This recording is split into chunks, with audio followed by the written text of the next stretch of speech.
Dalam Bapa dan Putra dan Roh Kudus, amin. Allah yang penuh kasih, kami bersyukur kami semakin mengenal Yesus yang berkuasa atas segala sesuatu, segala penyakit, segala kuasa kegelapan, segala kuasa di surga, di langit, di bumi, di bawah bumi, dan di laut, di gunung, dimanapun. Dan itu menjadi pegangan kami. Terima kasih Yesus atas semua ini. Terpujilah namamu kini dan sepanjang segala masa. Amin. Para saudaraku terkasih dalam Kristus, kita di awal tahun ini diajak untuk semakin mengenal Yesus. Siapakah Yesus itu? Nah, hari-hari ini kita melihat bahwa Yesus mengusir setan, mengusir segala macam penyakit, dan semua orang datang kepadanya.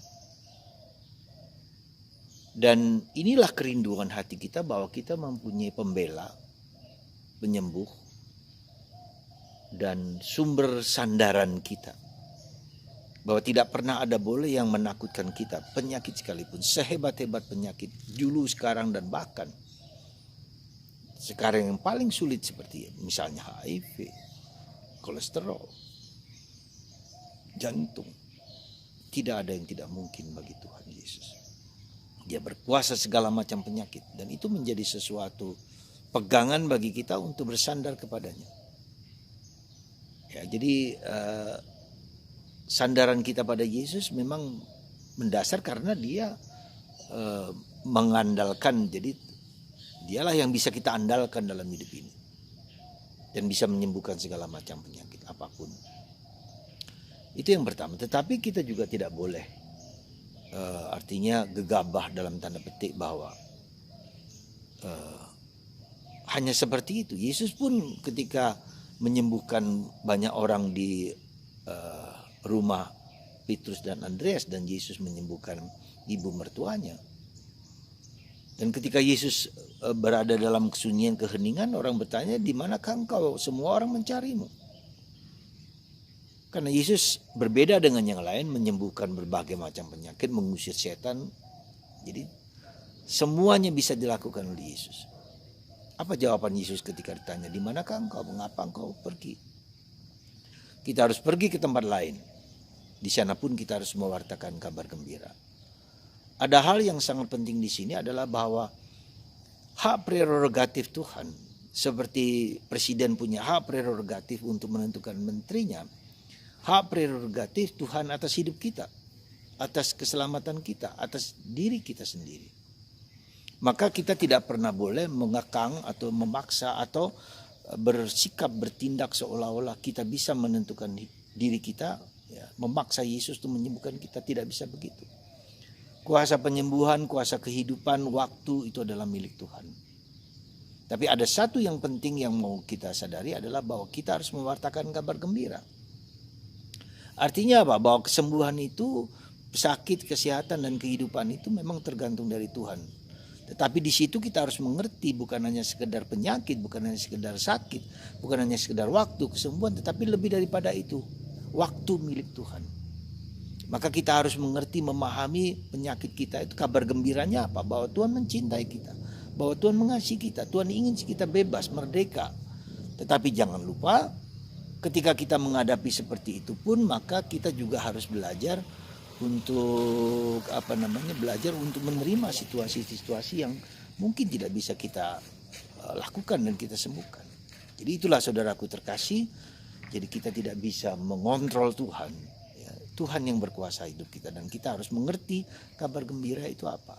Kabar gembira adalah kabar keselamatan yang Tuhan berikan. Entah kita sakit, entah kita tidak. Jadi kita menggunakan, ketika Tuhan menyembuhkan penyakit kita, syukur. Tapi ketika tidak menyembuhkan, ada pesan yang mau Tuhan sampaikan kepada kita. Dan kita tetap bergembira dengan situasi yang kita miliki. Dan itu yang seringkali kita lupa sadari, bahwa seolah-olah ketika penyakit kita tidak disembuhkan, Tuhan tidak mencintai kita, tidak mengasihi kita, dan seterusnya. Itu salah. Kabar gembira itu Tuhan berkuasa atas hidup kita. Seandainya kita tidak disembuhkan, Tuhan memberikan kesembuhan yang lebih besar, yaitu di surga nanti bersama Dia.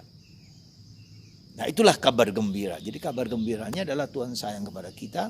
Ketika Tuhan menyembuhkan segala penyakit kita, kita bersyukur, kita bersandar padanya, kita semakin dekat dengan Dia, kita memiliki relasi yang dekat personal dengan Dia. Tetapi lebih daripada itu, ketika kita tidak mendapatkan itu, kita tetap mendapatkan kabar gembira. Tuhan mencintai kita, Tuhan mendidik kita, kita menjadi lebih bijaksana, kita lebih terhormat di hadapan Tuhan. Dan itulah rahmat yang Tuhan berikan, itulah kabar gembira. Ya, yang harus kita miliki kabar gembira, sukacita. Tuhan mengasihi kita, menyayangi kita, apapun situasi kita. Nah, kita bersandar kepada Dia. Bukan kita memaksa Dia, tapi kita bersandar kepada Dia. Dan kita harus punya kabar gembira, kita juga harus berpikir, kita juga harus menggunakan dokter, kita juga harus menggunakan orang-orang yang bisa membantu kita, dan itu semua seperti itu. Itu artinya kita memiliki kabar gembira yang tahu bahwa Tuhan bisa menyembuhkan aku lewat dokter, lewat orang lain, lewat teman-teman yang mungkin tahu, atau kita sendiri harus olahraga, ya olahraga itu sehat. Dan itu ya juga butuh perjuangan. Kabar gembiranya itu bahwa kita bersemangat, kita bergembira, tidak susah karena 1-2 penyakit dan kita seolah-olah Tuhan tidak peduli dengan kita. Bukan itu. Tuhan peduli dengan kita, Tuhan sayang dengan kita, pasti itu. Tetapi kita juga diminta untuk bergembira dalam situasi itu. Dan kita juga berusaha supaya dengan berbagai macam hal ya, kita bisa disembuhkan. Seandainya tidak, Tuhan tetap menyayangi kita juga.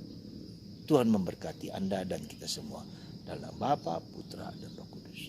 Amin.